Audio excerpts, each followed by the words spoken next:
السلام علیکم ورحمۃ اللہ وبرکاتہ ناظرین، آج 11 نومبر 2022 ہے۔ بھوپال کے عالمی تبلیغی اجتماع سے متعلق بہت اہم خبر آ رہی ہے۔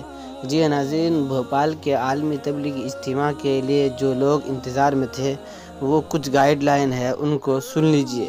جی ناظرین، عالمی تبلیغی اجتماع جس پر کرونا قہر کے سبب 2 سال سے پابندی عائد تھی، ان سال حالات سازگار ہونے کے بعد بھوپال ضلع انتظامیہ و محکمہ پولیس نے عالمی تبلیغی اجتماع کے انعقاد کی اجازت دی ہے۔ جی ناظرین، آپ کو یہ بھی بتاتا چلوں کہ اس سال عالمی تبلیغی اجتماع کا انعقاد ماہ نومبر میں ہوگا۔ اجتماعی کمیٹی کے ذریعے بھوپال بیرسیا روڈ پر واقع اینٹ کھیری میں عالمی تبلیغی اجتماع کا انعقاد کا فیصلہ لیا گیا ہے۔ اینٹ کھیری جو ایک گاؤں ہے بھوپال میں، وہیں پر اس کا فیصلہ لیا گیا ہے۔ جی ناظرین، واضح رہے کہ بھوپال میں عالمی تبلیغی اجتماع کی بنیاد 1944 میں رکھی گئی تھی۔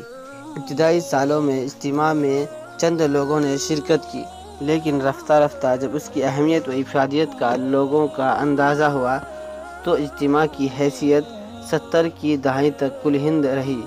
70 کی دہائی کے بعد اجتماع نے عالمی شہرت حاصل کی اور 2019 کے عالمی اجتماع میں 22 ممالک کے 15 لاکھ سے زائد فرزندان توحید نے شرکت کی تھی۔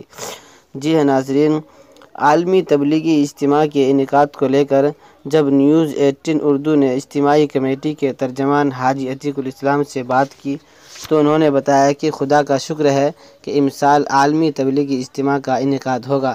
ضلع انتظامیہ کی جانب سے کلکٹر اور مقامی طور پر دیگر افسران کے ساتھ جو میٹنگ ہوئی، اس میں عالمی تبلیغی اجتماع کے انعقاد کی اجازت دی گئی ہے۔ امسال عالمی تبلیغی اجتماع کا انعقاد نومبر میں ہوگا اور 18، 19، 20، 21 تک 4 دن ہوگا اور آخری دن دہلی کے مولانا آزاد صاحب کے دعا پر اس عالمی تبلیغی اجتماع کا اختتام ہوگا۔ جی ناظرین، دہلی کے جو اکابر ہیں وہ اس عالمی تبلیغی اجتماع میں شرکت کریں گے، اس کی پوری تیاری مکمل ہو چکی ہے۔ آپ اسکرین پر جو ویڈیو دیکھ رہے ہیں اس کی تیاریاں مکمل ہو چکی ہے۔ جی ناظرین، مزید انہوں نے کہا کہ ہمیں نومبر میں اجتماع کی انعقاد تو دے دی گئی ہے، ہم نے ابتدائی طور پر تیاری شروع کر دی تھی۔ جیسے ہی بارش کا زور تھما تھا، ہم نے اجتماع کی انعقاد کی تیاریاں پورے زور شور کے ساتھ شروع کر دی تھی۔ اب الحمدللہ اجتماع کی تیاری مکمل ہو چکی ہے۔ آپ اسکرین پر دیکھ رہے ہیں اجتماع کی تیاری، اور جو ٹینٹ اور خیمے جو ہیں وہ بالکل لگا دیے ہیں۔ اب کسی چیز کا انتظار نہیں ہے، اب وقت پر انشاءاللہ العزیز عالمی تبلیغی اجتماع کا انعقاد کیا جائے گا۔ دعا کی درخواست ہے کہ آپ لوگ دعا کیجیے اور اس میں شرکت فرمانے کی زحمت گوارا کریں اور ضرور اس میں شرکت کیجیے اور بڑے بڑے اکابر علماء سے مستفیض ہوئیے، ان کے بیانات سنیے، ان سے فائدہ کافی ہوگا۔